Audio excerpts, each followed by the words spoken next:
Malam Jumat Kliwon, Jakarta diselimuti gerimis dan kabut tipis yang menggantung seperti napas roh gentayangan. Nita baru saja pulang lembur, kantor kosong, jalanan sepi, dan satu-satunya yang menemaninya hanyalah suara mesin mobil tua yang bergumam pelan. GPS menyarankan jalur tercepat, potong lewat Tomang, simpang kecil yang tak bernama. Simpang itu muncul seperti dari mimpi buruk, sempit, basah dan hanya diterangi satu lampu kuning yang berkedip-kedip seperti sekarat. Kabel listrik menjuntai seperti jerat. Udara jadi dingin mendadak. Nafas Nita membentuk embun di dalam mobil. Ia menggigil. Ia sudah pernah dengar. Orang kantor menyebutnya simpang mata merah. Tapi cerita itu cuma buat menakut-nakuti, bukan? Mobil melambat.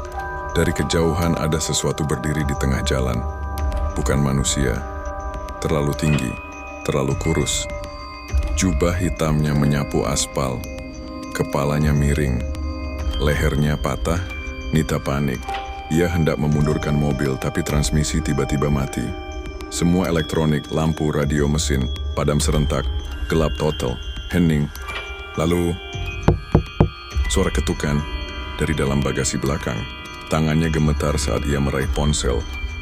Tapi layarnya berkedip dan muncul satu pesan yang tiba-tiba ia terima. Jangan tengok. Nita menoleh ke kaca spion. Dan di sanalah mata itu, merah, menyala, menatap langsung ke dalam jiwanya. Sudah waktumu. Suaranya tak terdengar dari luar, tapi dari dalam kepala Nita sendiri. Seperti bisikan yang menusuk pelipis. Ia menjerit. Lampu mobil menyala sendiri, tapi kursi belakang kini ada yang duduk. Ia tak lihat jelas, hanya siluet berjubah dengan kepala miring, menunduk perlahan. Nita melajukan mobil secepat mungkin. Sesampainya di rumah, ia langsung muntah. Seluruh tubuhnya menggigil. Tapi ketika ia menatap cermin di kamar, ada bekas telapak tangan hitam, membekas menempel seperti dibakar ke dalam kaca. Ia mencoba tidur. Tapi malam makin panjang. Dan setiap ia pejamkan mata, suara itu kembali, lebih dekat. Sudah waktumu.